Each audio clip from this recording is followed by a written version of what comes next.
Thank you, Mr. Speaker, sir. The honourable member, I'd like to thank him for his question. He is also right that much of the question, in fact, has been answered, but just to reiterate for his sake.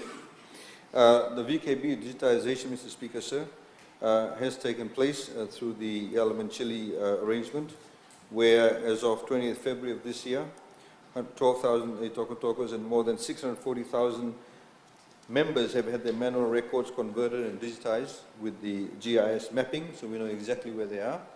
And of course, this includes all members of the landowning unit, including babies and children. And of course, the $200 million have been given out in lease monies. They are also, under the partnership with Yalamanchili, the social welfare application through which there has been a digital implementation of social pension and care and benefit schemes by the Department of Social Welfare.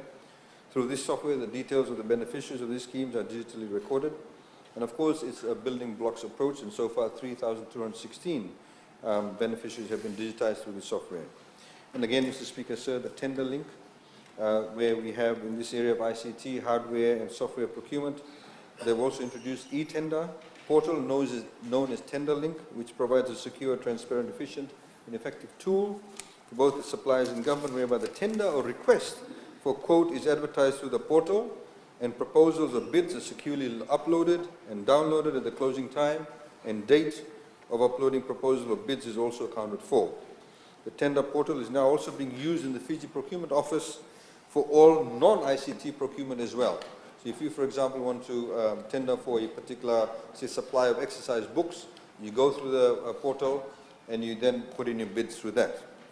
And again, Mr. Speaker, sir, in respect to relationship, we also have, as you know, apart from the software development, we have a management agreement, and through that, they've been helping us build capacity. We've been hiring a lot of staff, all local staff, to actually build the capacity.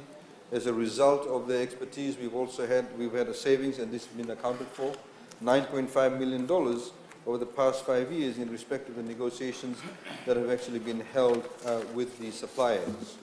We also have seen, Mr. Speaker, sir, the ability to tap into that level of expertise to get new equipment.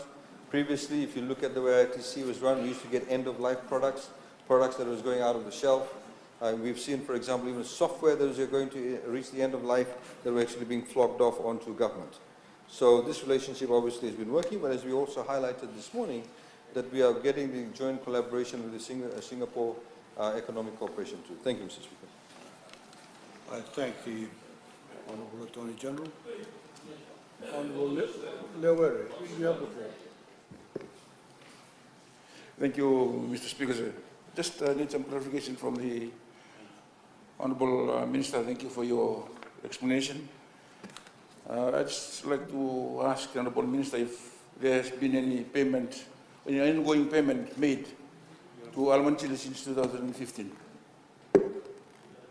Thank you. Yes, as the audited accounts will show, read the audited accounts and you'll see it. Yes.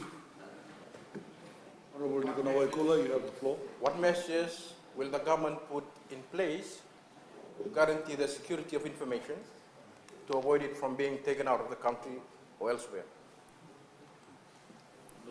Attorney General. Thank you, Mr. Speaker, sir. Just to inform the honourable member, and of course it's a legitimate question. If you don't know anything about ICT, one can actually ask these types of questions.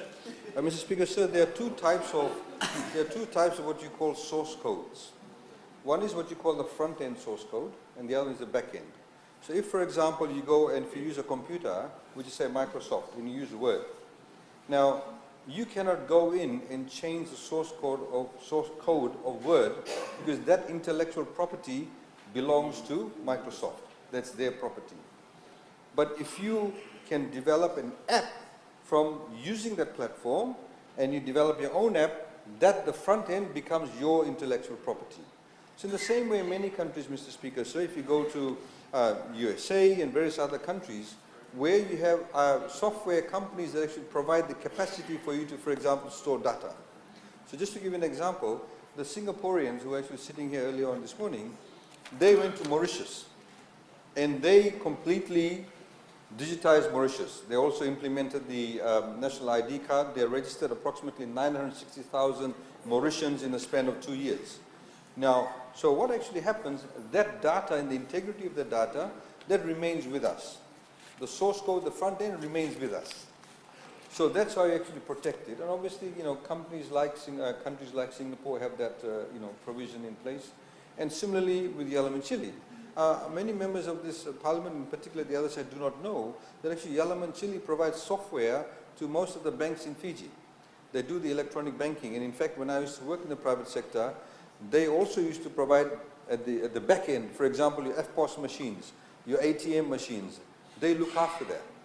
So there are different source codes, and of course, if you have financial institutions that are governed by the APRA rules and governed by our Reserve Bank rules, and they have confidence where there's millions and tens of millions or hundreds of millions of dollars involved, if they can use it, obviously we can use it because there's integrity within the system. Thank you. Thank you, Attorney General.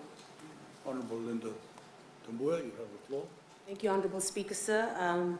The Honourable Attorney General has touted the Singapore model as like the perfect model for this e-tendering. As what he hasn't failed to advise is that what it costs Singapore to maintain this system, it's about $2.6 billion to maintain this. Now, my question is simple to the Honourable Attorney General. Given our debts with other strategic Asian partnerships, do we have the capital to invest in and maintain this system, or will this be another case of a well-intentioned plan that will just add to the billions of dollars of debt that we already have? Honourable Attorney General, you have the floor. Mr. Speaker, sir, we know the Honourable Member's track record on statistics, so we cannot rely on her figures of $2.6 billion.